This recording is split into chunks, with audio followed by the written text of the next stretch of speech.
It's roughly 170,000 years ago. You're a human, barely recognizable as one, but still. You wake up, stretch, look around at the African savanna, and at absolutely no point do you think you know what would really complete this morning. Pants. And yet, here we are. Billions of people every single morning putting on pants, or skirts, or whatever you call that thing that's technically pajamas but you've been wearing for 3 days straight and you're calling it loungewear now because that sounds intentional. Clothes are so baked into human existence that we literally arrest people for not wearing them. Think about that for a second. The state will intervene if you're too naked. We built an entire legal system around the concept of please, put something on. We have laws about nudity as a species. That is where we are. But why? When did this start? And more importantly, why did we do it when basically every other animal on the planet just didn't?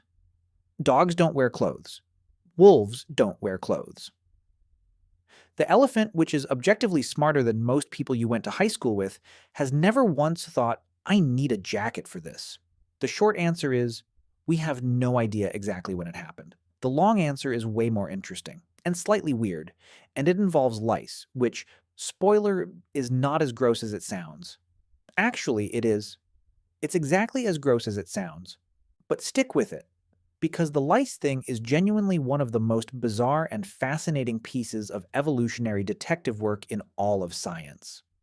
Let's go back to the beginning. The naked ape problem.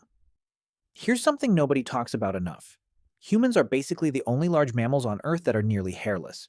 Genuinely stop and think about that zoologically for a second. Gorillas? Covered. Chimpanzees? Covered.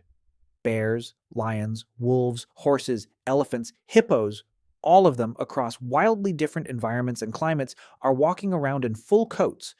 And then there's us, standing in the middle of all this biodiversity, just smooth, a bit patchy, weirdly pink in some places, sporting an evolutionary look that says, I used to have fur, but I made some choices. Scientists have a few theories for why we lost our fur in the first place. The most popular one is the thermoregulation argument. Basically, as our ancestors moved from forests to open grasslands and started running long distances to hunt, being covered in thick fur became a massive liability. You'd overheat, you'd slow down, your core temperature would spike, and you'd collapse before catching the thing you were chasing, and then you'd die hungry, which from an evolutionary perspective is the worst possible outcome. So over hundreds of thousands of years, we gradually shed our fur and developed something better, an absolutely insane number of sweat glands. Humans have approximately 2 to 4 million sweat glands on their bodies. That is more than almost any other animal on the planet. We are, without exaggeration, elite sweating machines.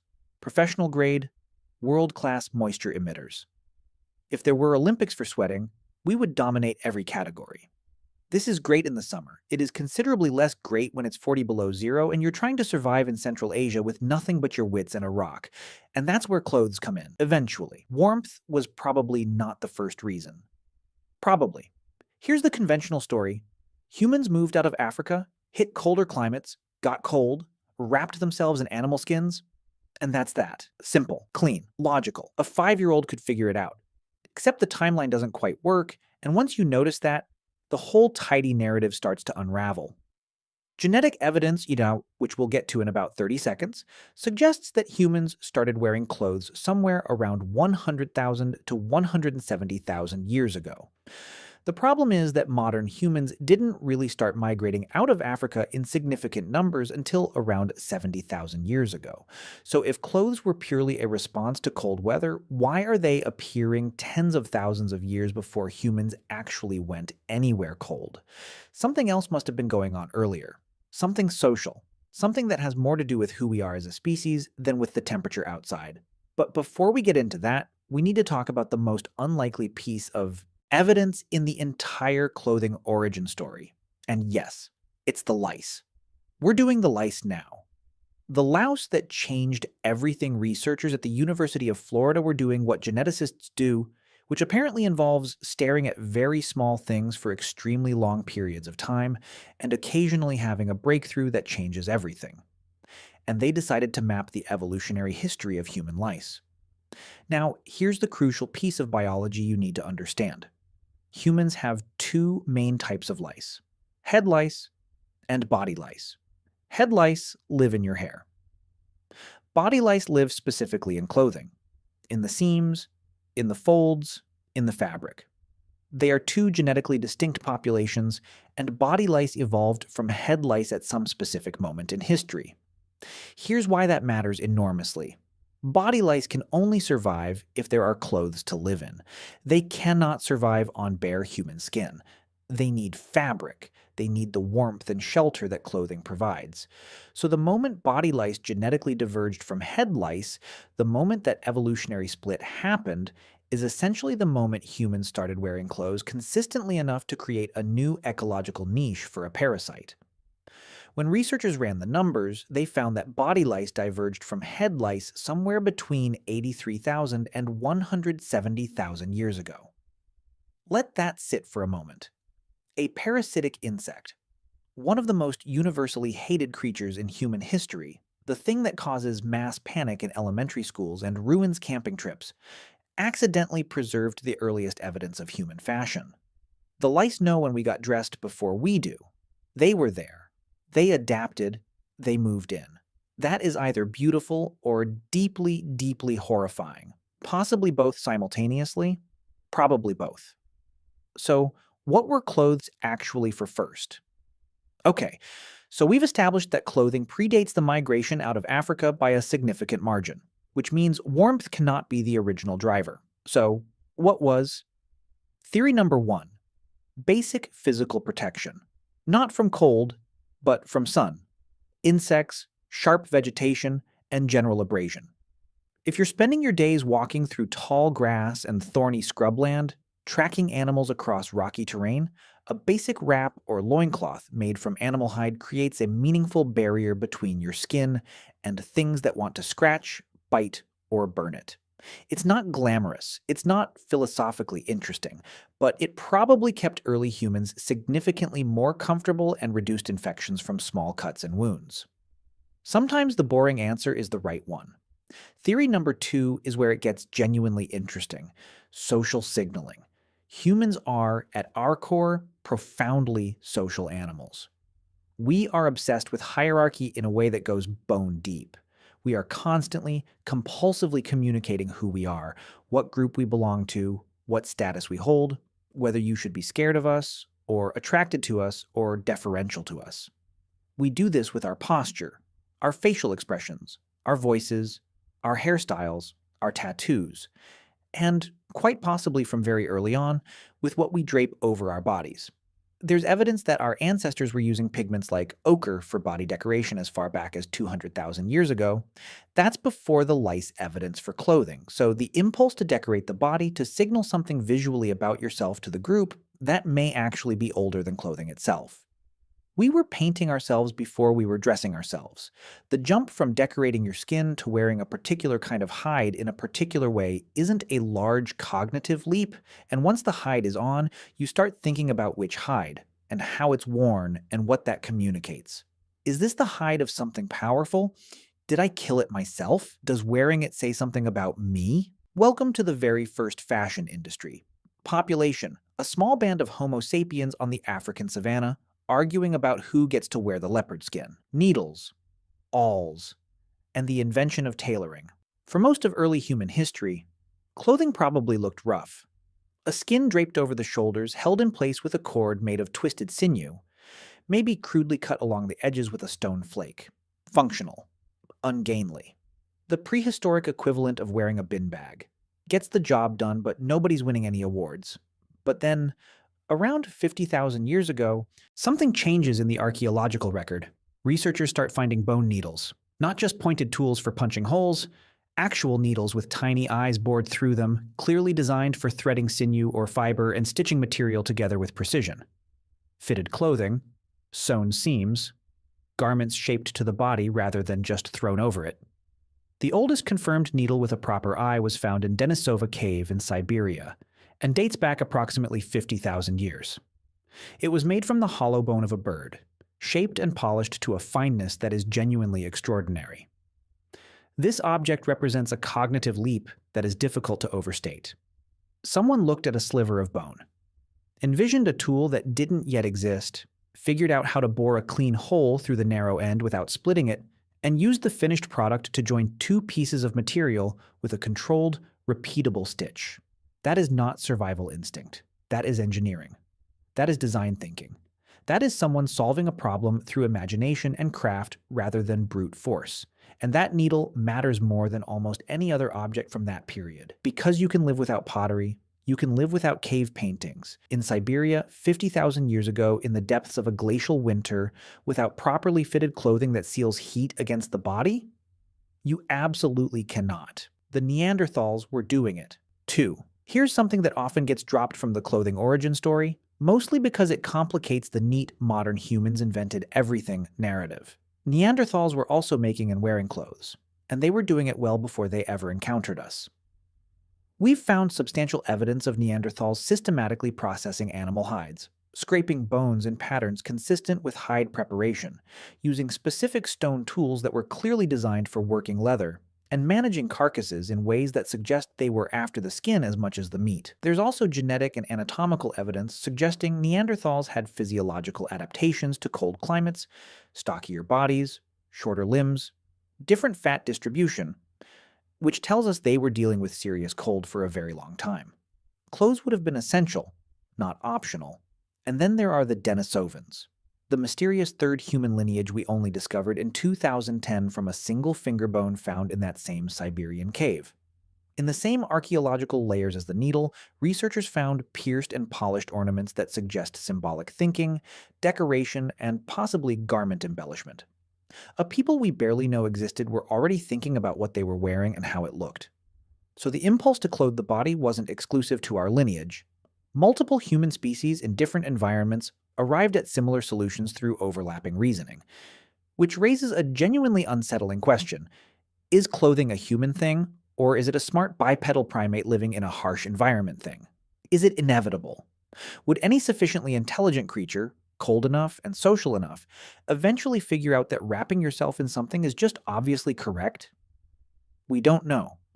But the convergence across species is very hard to dismiss. Let's take a step back and talk about the truly strange thing here. The thing that separates human clothing from every other animal's relationship with shelter or protection. If clothes were purely practical, every culture across history would converge on the most thermally efficient solution for their climate and just stay there forever. Thick hides in the Arctic, light plant fiber in the tropics, same shapes, same function, total standardization. Done. That is categorically not what happened. What happened is that humans immediately and universally made clothing mean something. In every culture we have records of, going back to the earliest archaeological evidence, clothing carries symbolic weight that goes far beyond its physical function. Priests wore different things than warriors. Rulers wore things nobody else was allowed to wear. The dead were buried in specific garments suited to their status and the journey ahead of them. Ceremonies required specific dress that would be absurd in any other context. Some of the oldest textile fragments ever found weren't just pieces of fabric. They were dyed in multiple colors. Someone, tens of thousands of years ago, looked at a perfectly functional piece of woven material and thought, this needs to be a different color. Not because it would keep them warmer, but because it would mean something different. Because it would say something. This is the fundamental weirdness of human clothing. We use it as language. We use it to construct and broadcast identity. We use it to say, I belong to this group, I hold this rank, I am mourning, I am celebrating, I am dangerous, I am available, I am sacred, I am ordinary. No other animal does this. Peacocks display, sure. Cuttlefish change color, but they're not choosing what to communicate based on social context, cultural history, and personal narrative. That's entirely ours. And it started, as best we can tell, in Africa between 1 and 200,000 years ago, when some ancestor of ours picked up a piece of ochre, painted themselves with it, and felt something click into place about who they were in relation to everyone else. Even if warmth wasn't the original reason, it became a survival-critical one fast. Between roughly 120,000 and 70,000 years ago, Earth went through a series of brutal glacial cycles. Global temperatures plunged, Ice sheets expanded dramatically. Large portions of Africa became hyper-arid.